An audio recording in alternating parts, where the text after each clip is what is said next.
Alright guys, we're back. I'm heading down to fight this asshole ghost here. And I should be able to just peg him a couple of times with the gauntlet to knock him down to size. He does have a blinding attack, and the next boss will also have a blinding attack. But unlike this guy, the blinding attack for the boss actually functions like, well, to make an old World of Warcraft reference, it functions like Yogg-Saron's insanity attack. And what that means is if you face the other direction, it won't blind you, which will save you quite a lot of damage and almost certain death. So I'm not sure if you can avoid being blinded by these guys or not. It seems like not. But we're heading down here. If we came down here earlier, we would not be able to reach him. He would just be sitting there hammering, and there'd be a bunch of floating blocks here instead of these ones that are nicely aligned. But we can sit here and ponder the meaning of life, or we can tap the switch.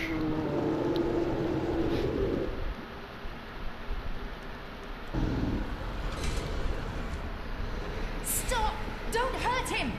What? This is what I've been looking for. He is it!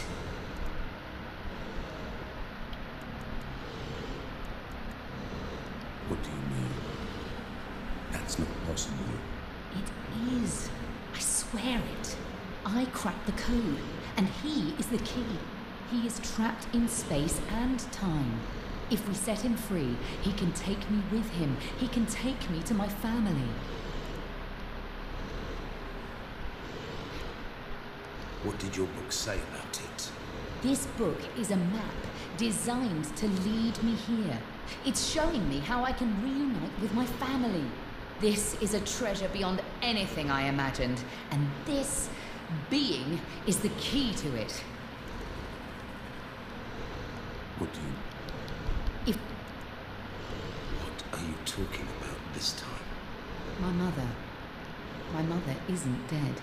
She left me this book so that I could find her.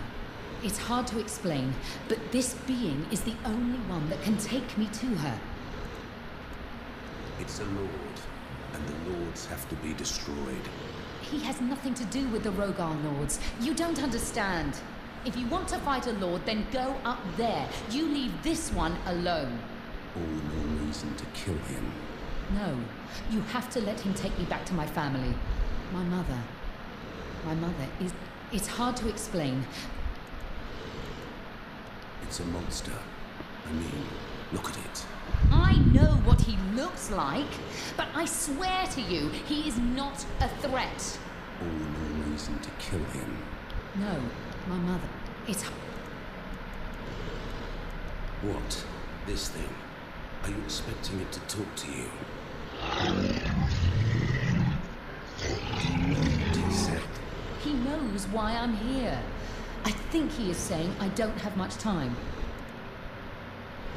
If it's that important to you. Yes.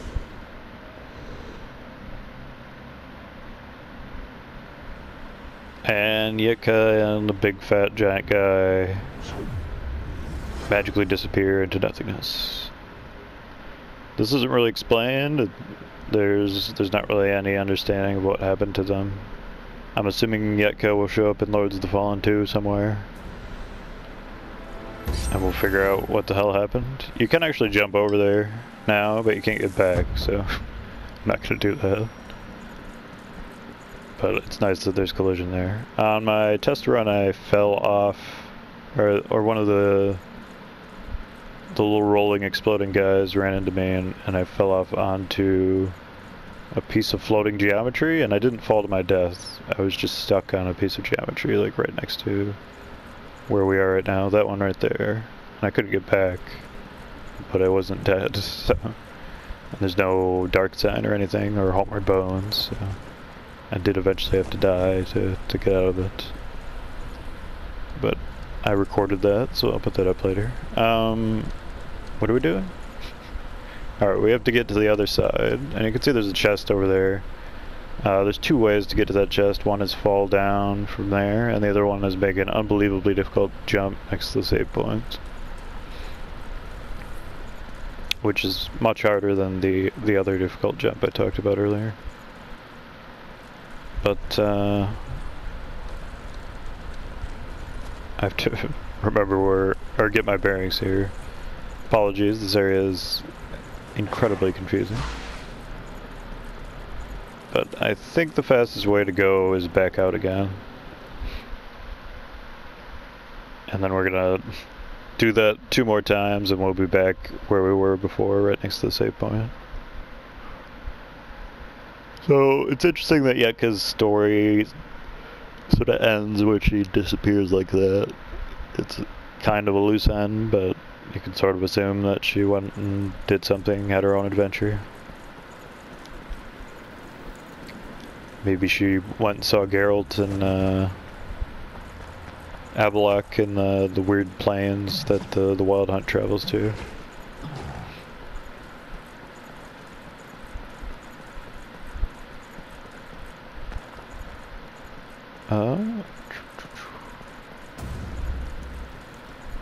But I do sort of have a good understanding. I have an understanding of how to beat the Chamber of Lies relatively quickly. I still don't have a firm grasp of where exactly everything is in it. And there's a couple of areas that require specific keys that are in weird areas as well. But as far as the general layout, I have a good idea. There's the boom that can knock you off the ledge, so be careful about that. Since we didn't finish that quest with Yetka, we can never read these, but it's just like 5 or 6 pieces of lore that aren't incredibly insightful.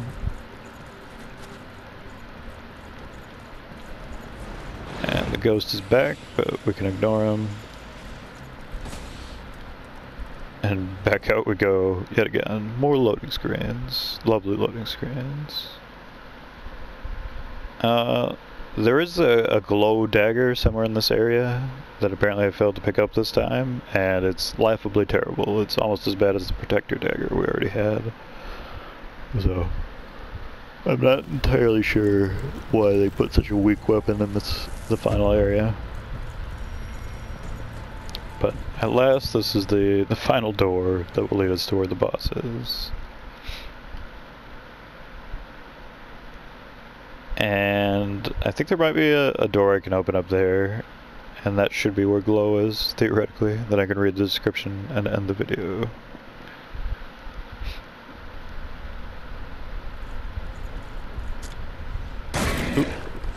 Alright, there's this chump, and this chump.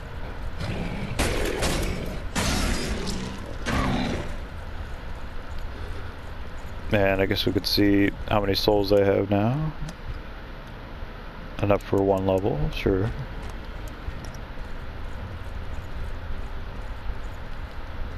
Oh, those are spells, okay. Sorry, there's a minor confusion there.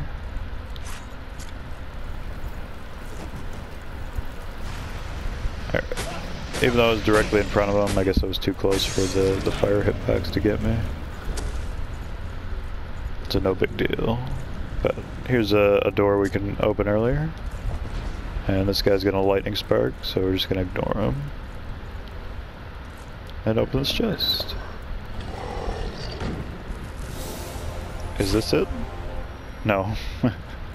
This is the reminder axe, which requires more strength than Last Will, ironically, but it is much, much worse than Last Will. And you can see the roll attack with the sword is actually pretty good. It does this broad sweep that clears basically the area in front of you. It's kind of cool. And I guess I didn't mention this earlier, but there are roll attacks in the game. They can only be done with light attacks. I don't believe rolling heavy will do anything. Oh no, it does the same attack, so that's interesting. This jump is makeable even from this side where it looks like the elevation wouldn't make it work. But it's a lot easier to do from the other side, and you don't have to go that way to get anywhere.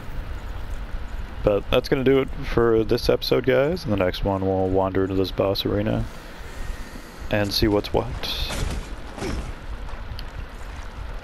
But let's listen to his lore to end the episode. Mighty antennas. There must be something that has been keeping people from finding a way inside the hand of fallen Adir for so long. All the tales of people who have been in this chamber have something in common.